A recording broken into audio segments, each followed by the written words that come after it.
winding and it's rock cliffs, and so they had an accident. The driver hits the wall, and the young Lance Corporal gets a gash to the head and knocked around pretty seriously. Seriously enough that they had to bring him to the medical center. So there they patched him up as best they could. And they wanted him to stay in the medical clinic because he was hurt. And he said, no, I have to find this officer, an officer by the name of Reggie Simons. And so the young fellow leaves the care of the nurses and heads back on his mission to try to find Reggie Simons.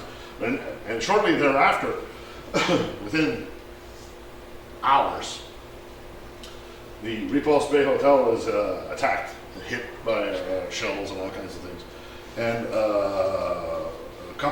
another company, the Royal Rifles, suffered some pretty heavy casualties there. So our young Lance Corporal, he continues on his mission. He's trying to find Reggie Simons, and he matches up with a young fella from Campbellton, Bob Boudreau. Oh, okay, so I'm hearing some. That's good. So Bob Boudreau, and here's I'll let you decide if it's interesting or not. He's 16 years old, turns out. 16. Criminal. That we had guys that were that young, but there were actually quite a few of them. So anyway, so this young Lance Corporal is with Bob Boudreau, and basically they're just trying to navigate the way around through the confusion, trying to find the officer that they were looking for, and stay alive. So finally, the mission to find Reggie Simons is sort of aborted, I guess. And he met him. The young Lance Corporal matches up again with his company, D Company. This is that's Repulse Bay Hotel. That's Repulse Bay today. Sorry, I went through quick. I was trying to catch up. So Repulse Bay is over here, and Stanley is over here. It's a village. So next to Repulse Bay, there's another village called Stanley, and it's named in honor of the grandfather of the Stanley Cup guy. Stanley from the Stanley Cup. His grandfather was at one time had been the governor of the colony of Hong Kong. So they named this village Stanley in his honor. So the young Lance Corporal gets back with D Company, the Royal Rifles. So your uncle was in D Company. And things did not necessarily go well with Stanley. On the Christmas morning, 1941, D Company was ordered to attack a Japanese position which was on the other side of this cemetery. Now, this cemetery that you're going to see here in a second was actually in existence the date I'm talking about, Christmas Day 1941. It was already a cemetery. So they were ordered to attack the Japanese who were holding essentially the high ground, some bungalows in there. So the Japanese are inside the building. So we are essentially standing where the Japanese are. The Canadians are coming this way, D Company. And that's sort of the reverse there. So we're going up this way, the bungalows are behind the trees. And the D Company was sent there in a last-ditch effort to try to, I'm not sure exactly what they wanted to accomplish there. It's one of those things that's fairly controversial about the Royal Rifles. Of course, it's easy for us to say because we have hindsight there. We know how the story ends there, but a lot of sacrifice. And hopefully this will work. Oh, sorry. We had been occupying the hills west of Stanley, just on following the island along there, a place called Palm Villa. So we were pushed right back to there, right into Stanley. So they decided then on the 25th that we would attack Stanley. Well, Well, that was a mistake. I mean, but what else could you do? You couldn't run out and say, I'll surrender. So orders were given to attack Stanley. Yeah. So we had to go up through the village, and it was bad. Yeah. And see, they had, the troops that were holding Stanley, they were attacked during the night. And the Japs now were in position right down through this slope. There was a couple of bungalows there. And the side that I was on, we had these bungalows to capture.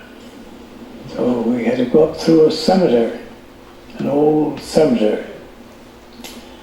And that old cemetery had a stone wall around it, maybe 3 feet high. And when they made that wall, they made a cement top on it.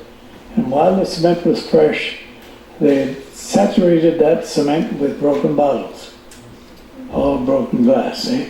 Every inch of that got about this wide on top, 2 feet maybe. And that was you try to get over it, you'd cut yourself. So we broke the glass off, and it was around 1 o'clock in the day now. And we made places so we could get over to attack these bungalows, because the Japs were in the bungalows. And the roof of the buildings over there are made with a big shingle, which is rather it's a U-shaped thing, eh? So the water would run in drains. So they had got in the bungalows and they had opened gaps in the floor and the ceiling, and they put tables there, and they got up, put chairs on the tables, and they got in the attic.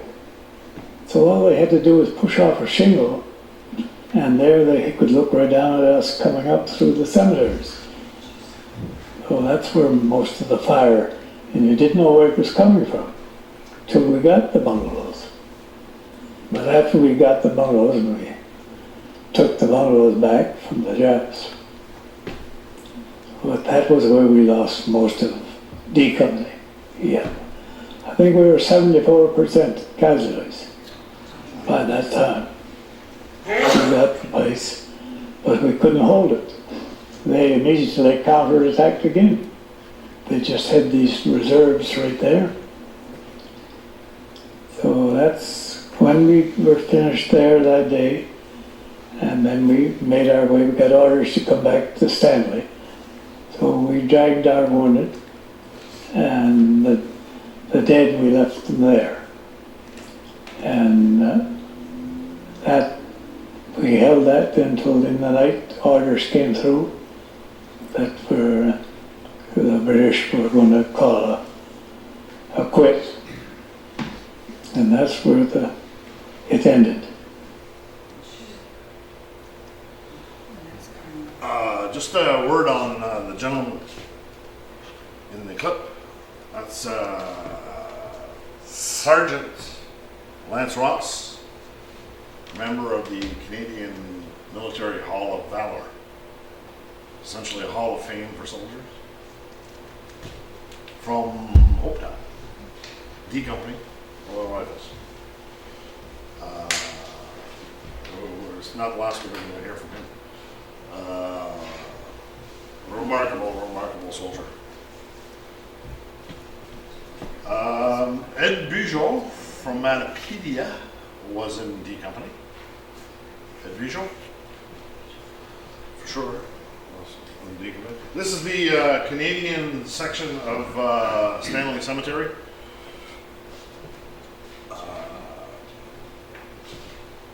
Same cemetery, just kind of like over the hill. Can't see very well in this picture, but here's a Winnipeg Grenadier and a Royal Rifle buried side by side.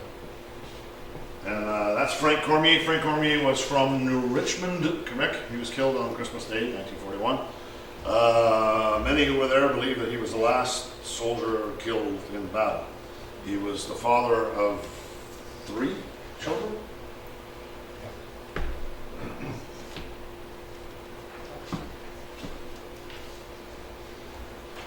while this is going on, while the assault is going on, Christmas Day 1941 is not a good day. While this is going on in Stanley, in the cemetery in bungalows, basically just over the hill is from there is a place called St. Stephen's College. St. Stephen's College was being used as a hospital, clinic, to treat the wounded and all that. The Japanese entered there on Christmas Day 1941 and raped nurses, murdered them, murdered Canadians who were wounded Canadians who were in their beds. Very, very few who were there survived. One of them, a fellow by the name of, you can Google this name, Flash Clayton. Flash was obviously his nickname. Flash Clayton, Royal Rifles of Canada. Google that. He survived that and had that. Oh, yeah, sure. Question? My grandfather was there that day. Your grandfather was there? Yes. What was your grandfather's name? Simon Pollock. Simon Pollock? Simon Pollock. Wow. He was there, so he told the story to the dad when they were coming out. Wow. Stopped like 3 beds before him, and he stopped and killed him. There you go. Wow. Now, were Simon and Allison brothers? Cousins. Wow. Just curious, before I go on, how many people here are related to a Hong Kong veteran?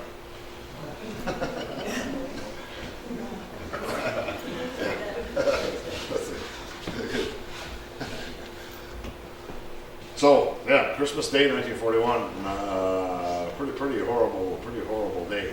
You can find quite a bit of stuff on the internet about that. St. Stephen's, it's if you Google St. Stephen's Massacre, it's one of the things. So in the same cemetery that I just showed you, they have this stone.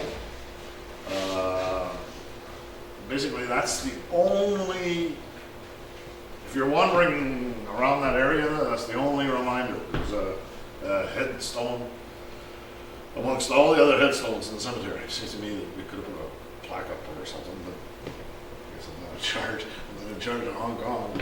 But so they have this headstone. Essentially, the survivors were some of the survivors were forced to do the cremation of the bodies at that, essentially around that spot. So not a pleasant scene. A young fella from New Richmond, who was one of the people who was killed that day, a fellow by the name of Billy Fallow, who grew up with Mr. Phil, a childhood friend. Now, remember we were talking about Christmas Stanley, the attack on Christmas Day, Stanley and all that? While this is going on, in Kowloon, so across the water, in Kowloon, the surrender is happening almost simultaneously. So which goes to show that was an attack that day really necessary? So the governor was Governor Young, surrendered, and so Christmas Day, essentially they became prisoners. From that moment on, they became prisoners of war. Just a quick thing, the aftermath, 290 Canadians were killed during the Battle of Hong Kong, out of a contingent of 1,975, 1,975, 76 if you count Canadians, which the Royal Rifles do. So, essentially the Royal Rifles are down here in the southern part of the island. They're marched all the way across the island to the point here at the North Point.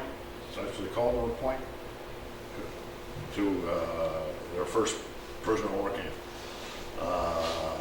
They were, I'll let Mr. Ross tell the story. Where they put us in that North Point, it had been an old Chinese holding ground for people who had run away from China to get away from the Japs as they advanced down the Pearl River. And And they were shelled. There was parts of the roof was on. Yeah, the buildings were shattered. The old cookhouse that the Chinese had used, it was badly battered. So they fixed it up enough, and we made fires because all the buildings were broken down around there. We'd get the old wood and make fires and cook the rice. I remember they had some of the rice we cooked it to an old bathtub. Pile the rice in there and water and to get something to eat because we had no food. That was all gone.